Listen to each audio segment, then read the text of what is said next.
आदरणीय सभापति जी, हमें यहाँ फ्रीडम ऑफ एक्सप्रेशन पर भी बड़े भाषण दिए गए और आए दिन हमको जरा समझाया जाता है। मैं जरा आज एक घटना कहना चाहता हूँ और ये घटना भी गोवा के एक सपूत की घटना है। गोवा के एक सम्मानीय गोवा की धरती की एक बेटी की कथा है। अभिव्यक्ति के संबंध में क्या होता था, कैसे होता था, ये उदाहरण मैं देना चाहता हूं। व्यक्ति स्वतंत्रता की बातें करने वाले लोगों का इतिहास में आज खोल रहा हूं, क्या किया है। लता मंगेशकर जी के निधन से आज पूरा देश दुखी है। देश को बहुत बड़ी खोट है, लेकिन लता मंगेशकर जी का परिवार गोवा का है, लेकिन उनके परिवार के साथ कैसा सलूक किया ये भी देश को जानना चाहिए। लता मंगेशकर जी के छोटे भाई पंडित हृदयनाथ मंगेशकर जी, गोवा का गौरवपूर्ण संतान, गोवा की धरती का बेटा, उन्हें ऑल इंडिया रेडियो से निकाल दिया गया। वो ऑल इंडिया रेडियो में काम करते थे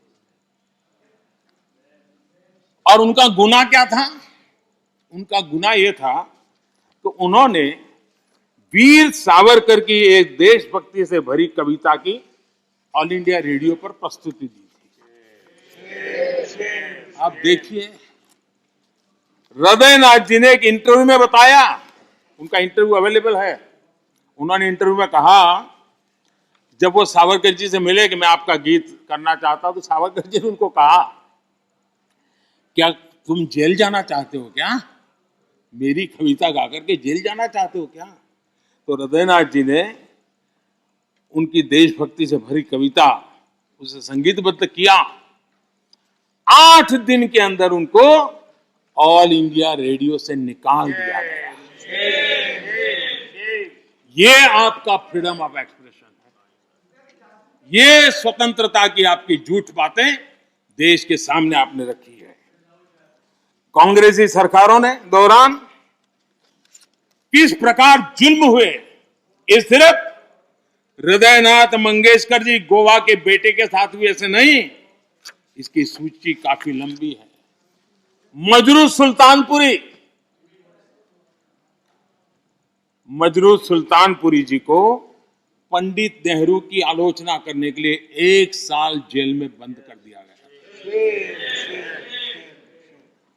नेहरू जी के रवैये की आलोचना करने के लिए प्रोफेसर धर्मपाल जी को जेल में डाल दिया गया था। प्रसिद्ध संगीतकार किशोर कुमार जी को इमरजेंसी में इंदिरा जी के सामने न झुकने के कारण, इमरजेंसी के पक्ष में न बोलने के कारण उनको आपातकाल में उनको भी निकाल दिया गया था। हम सभी जानते हैं कि एक विशेष परिवार के खिलाफ अगर कोई थोड़ी सी भी आवाज उठाता है, जरा भी आंख ऊंची करता है, तो क्या होता है। सीताराम केसरी को हम भली भांति जानते हैं, क्या हुआ ये हमें पता है। आदरणीय सभापति जी, मेरी सदन के सदस्यों से, सभी से प्रार्थना है कि भारत के उज्जवल भविष्य पे भरोसा करें। 130 करोड़ देशवासियों के सामर्थ्य पर हम भरोसा करें। हम बड़े लक्ष्य लेकर के इसी सामर्थ्य के आधार पर देश को नई ऊंचाई पर ले जाने के लिए हम कृत संकल्पी बने। आदरणीय सभापति जी, हमने मेरे तेरे अपने पराये इस परंपरा को खत्म करना होगा और एक मत से, एक भाव से, एक लक्ष्य से एक साथ चलना, यही देश के लिए समय की मांग है। एक स्वर्णिम काल है। पूरा विश्व भारत को तरफ बड़े आशा से और बड़े गौरव से देखा। ऐसे समय हम मौका गंवा न दें। देशवासियों के कल्याण के लिए इससे बड़ा कोई अवसर आने वाला नहीं है। ये मौका हम पकड़ लें, 25 साल की यात्रा हमें कहीं से कहां पहुंचा सकती है। हमारे देश के लिए, हमारी परंपराओं के लिए हम गौरव करें और सभापति जी, हम बड़े विश्वास के साथ मिलकर के चलेंगे।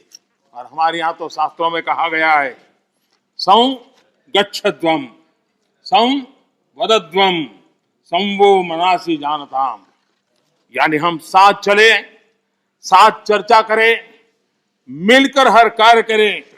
इसी आह्वान के साथ मैं राष्ट्रपति जी के अभिभाषण को अनुमोदन करता हूं, उनका धन्यवाद भी करता हूं और सभी आदरणीय सदस्यों ने जो सहभाग किया, विचार रखे, उनका भी धन्यवाद करता हूं। बहुत बहुत धन्यवाद। I shall now put the